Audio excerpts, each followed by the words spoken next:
Листопада, понеділок, в ефірі інформаційна служба «Заман». Я Оріні Сітомєрова, вітаю вас.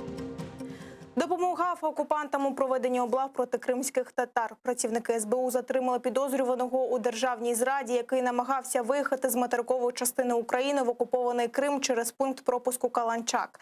За нашими даними, це Микола Федорян. Був заступником начальника управління МВС України в Криму, а потім очолював транспортний відділ Чорноморнафтогазу.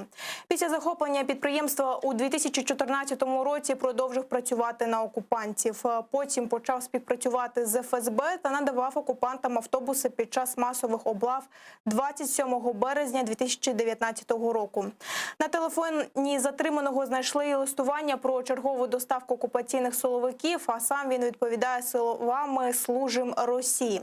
На місці йому повідомили про державну зраду. В разі доведення провини колаборанту загрожує до 15 років за ґратами.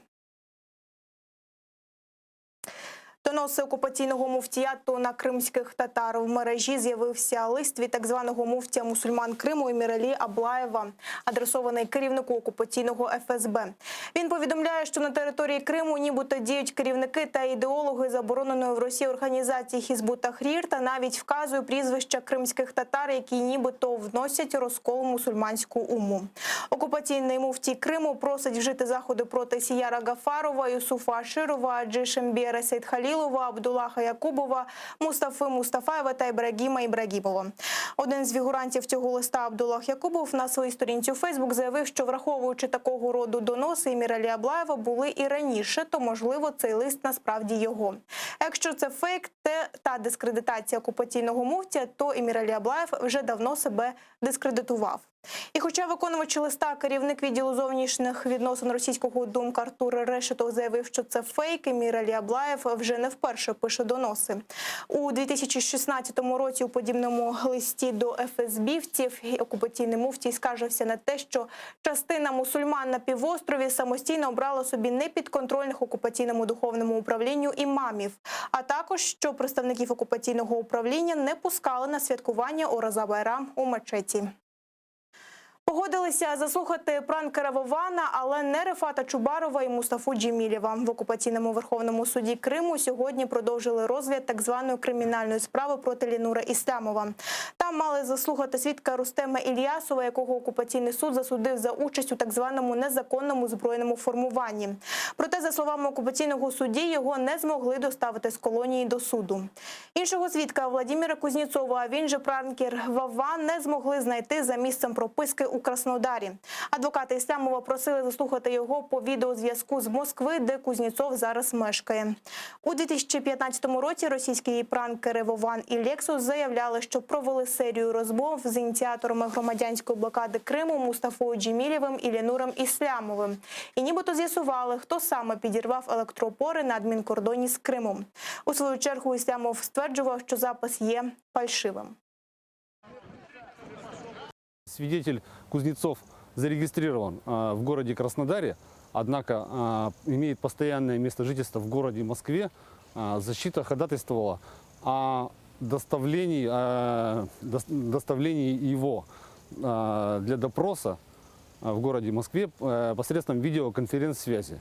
И суд, выяснив мнение сторон, принял решение о принудительном приводе свидетеля Кузнецова именно по адресу в городе Москве, который он указал в протоколе допроса. Адвокат Микола Полозов клопотав про залучення в якості свідків лідера кримсько-татарського народу Мустафи Джемілєва та голови меджлісу Рефата Чубарова. Адвокат просив надати їм як свідкам імунітет згідно російських законів, але окупаційний Верховний суд Криму відмовив. Суд спочатку вияснив обстоятельства у сторони защиты, как эти свидетели могут быть вызваны, как их известить. Сторона защиты представила эти сведения, а впоследствии суд отказал в удовлетворении этого ходатайства, сославшись на некие политические обстоятельства, которые препятствуют вызову данных свидетелей в суд, то есть принял решение абсолютно не основанное на законе. 8687 інфікованих COVID-19 виявили в Україні минулої доби. 115 українців померли внаслідок хвороби, а 2227 одужали. Найбільше хворих вчора зафіксували у Києві – 748.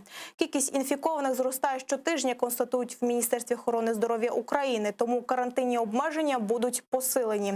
Запроваджувати локдаун не будуть, бо це зашкодить малому та середньому бізнесу. Натомість уряду пропонують ввести обмеження тільки на вихідні. Продуктові магазини, аптеки, зокрема і ветеринарні, громадський транспорт, автозаправні станції працюватимуть без обмежень. За планом в суботу і неділю не працюватимуть торговельно-розважальні центри, а ресторани, кафе та інші заклади громадського харчування працюватимуть на виніс. Це має зменшити кількість контактів між людьми, вважає міністр охорони здоров'я України Максим Степанов. Каже, карантин вихідного дня дозволить уникнути локдауну, до якого вдалися в багатьох європейських країнах.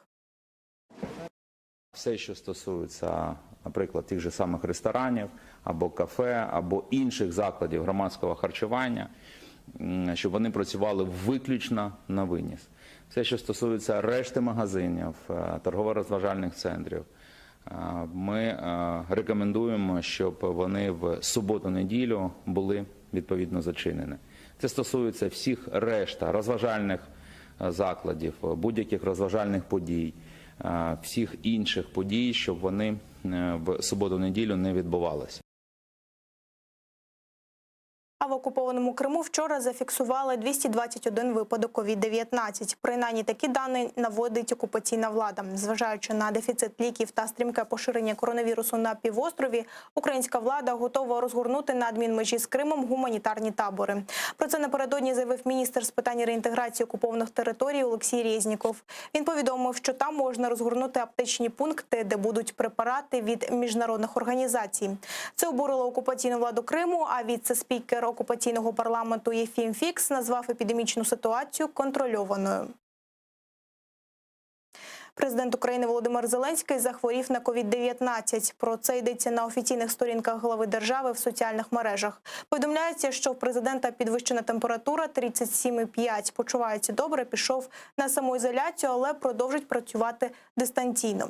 COVID-19 виявили і в глави Офісу президента Андрія Єрмака. Каже, почувається добре, але бідкається, часу хворіти немає, бо цього тижня мають відбутися перемовини радників лідерів країн Нормандської четвірки по відеозв'язку.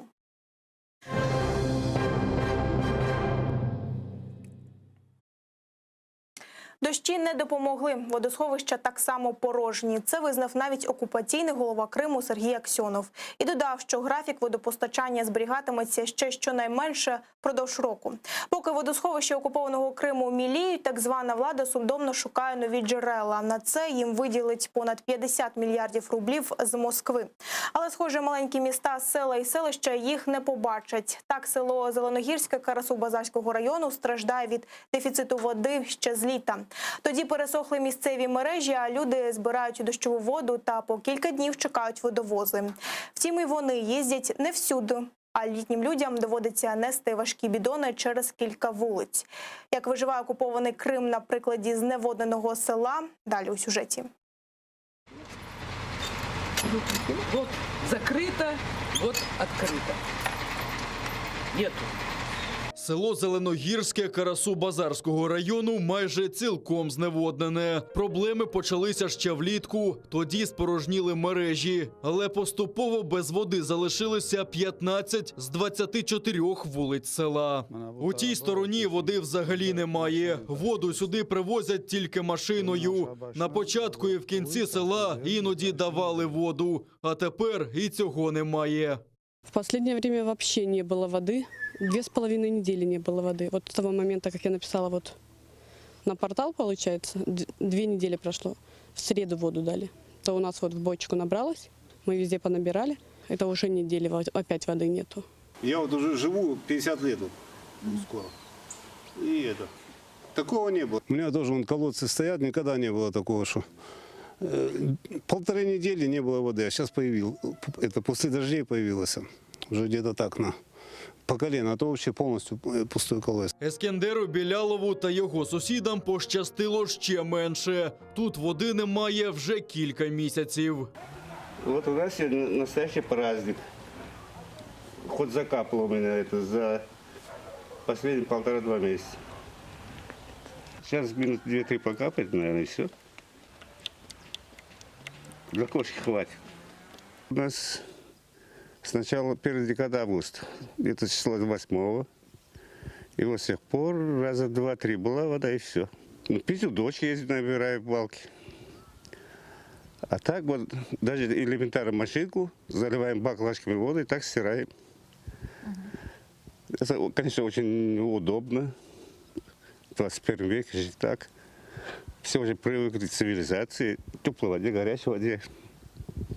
Мы пенсионеры, это очень тяжело. Люди жаліються, місяцями сидять без води, але окупаційна влада не поспішає вирішувати проблему. Июль у нас не было воды, август у нас не было воды, ни сентябрь, октябрь, уже ноябрь. Вот на каждую улицу 2 раза в неделю привозили. То есть какой-то график был. Ну, не какой-то, а график был. Сейчас они его изменили, потому что все больше и больше улиц присоединяется от того, что и там нету воды, и там нету. А есть улицы, которые 1 раз привозят. Есть, которые, да, не возят. Бабушкам привозят, тут пытаемся помочь, заносим. Ну, такие, как я, поедем на трудник. Куда поедете? На родник. Всюди на подвір'ях селян тази, діжки та бідони. Кожен запасається водою як може. Бо водовози або не їдуть, або зупиняються надто далеко. А потерпають передовсім літні люди. Ну, возят, до угла вот туда. Возят, а я туда привезти не могу. Если сын дома, он принесет. Вот баня, в бане, тоже в баню таскаем, хоть раз-два. 2 раза в неделю, раз в неделю помоемся. А больше нету. Вот там он на повороте. Но с поворота много воды унесешь. Ведро, также это бочка. Я знаю, что вот по другим улицам в Зеленогорске ходит под каждый двор машина. Я думаю, если бы она подошла сюда, мы бы ее точно увидели. Поначалу мы покупали в магазине. Сейчас мы ходим на колодец, купили себе бочку, на тачку и вперед. На стройку мы используем воду, которая вот после дождя идет, стекает по водостекам. Вода приезжает понедельник, среда, пятница. То есть на меня на одну 40 литров. Вот если приезжают в пятницу, значит, я эти 40 литров должна распределить на 3 дня. То есть ведро в день. Что я могу с этой водой? Я могу или посуду помыть, или кушать приготовить. Воды практически не хватает. Ну вот нас спасает, что на Зеленогорске есть родники. Берем ведерки, баклажки и набираем воду. Рятуються люди з місцевого джерела. Це один з небагатьох ще водоносних струмків на півострові. Не привозят ничего. Водовозка не ездит. Ну, вот, получается, тоже соседка ходила в сельский совет, спрашивала, что зачем. Они говорят, машины нету. Когда выделят 3-ю машину, она будет привозить. И то, говорит, может быть, они оборудуют как-то и будут качать воду на машину с родника и развозить нам. Власти нам ничего не говорят, ничего не обещают. Говорят, что дальше будет только хуже. Бурити свердловину окупаційна влада не стала. Кажуть, сенсу немає, бо тієї води все одно не вистачить на потреби селян. Планували перекидати воду з джерела, яке живить Карасу-Базар, але прогресу немає. Кількість зневоднених сел і міст дедалі збільшується. Наразі по кілька годин на добу воду мають у Сімферопольському, Бахчисарайському районі, столиці Криму та Алушті. Наступним з дефіцитом води може стикнутися Севастополь. Владислав Стужук, Заман, АТР. Об'єднання нації та боротьба з пандемією та дискримінацією – такі пріоритети своєї роботи назвав обраний президент США Джо Байден. Він вже збирає вчених для подолання пандемії коронавірусу. Обіцяє зосередитися на питанні зміни клімату та подоланні економічних наслідків пандемії, але ключовим завданням вважає об'єднання нації. З перемогою Джо Байдена вже привітали лідери НАТО, Великої Британії, Ізраїля, Польщі, України, Канади та інших країн. А лідер кримсько-татарського народу Мустафа Джемілєв сподівається, що за нового президентства Крим буде звільнено від окупантів. Азербайджан взяв під контроль одне з найбільших та стратегічно важливих міст в Нагірному Карабасі – Шуша. Воно в 15 кілометрах від міста Степанакерт, столиці невизнаної республіки. Крім цього, шлях, який лежав через звільнене азербайджанськими військами місто Шуша, з'єднував Вірменію та столицю невизнаної республіки. Саме цією дорогою доставляли зброю до Нагірного Карабаху. Як зазначає президент Азербайджану Ільхам Алієв, крім Шуши, Азербайджан відновив контроль над 23 селами та селищами. Нагадаю, під час визвольної війни, яка почалася 27 вересня, Азербайджан звільнив 240 населених пунктів на Нагірному Карабасі та його околицях. Тим часом Вірменія не визнає повернення цих земель під владу Азербайджану. Переможна азербайджанська армія звільнила місто Шушу від окупації. Шуша наш, Карабах наш. У зв'язку з цим я від щирого серця вітаю весь азербайджанський народ. Від щирого серця вітаю всіх шушенців. Карабах bizimdir. Карабах Азербайджан'dır. В мережі з'явилося відео, як мешканці Степанакерту масово тікають з міста через велику кількість машин, які поспішають виїхати з Карабаху на кордоні з Арменією. Утворився величезний затор.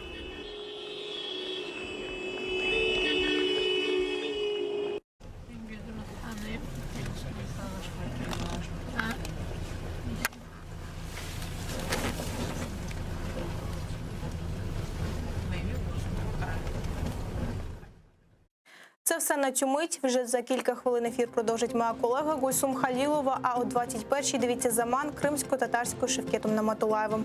Будьте здорові, до зустрічі!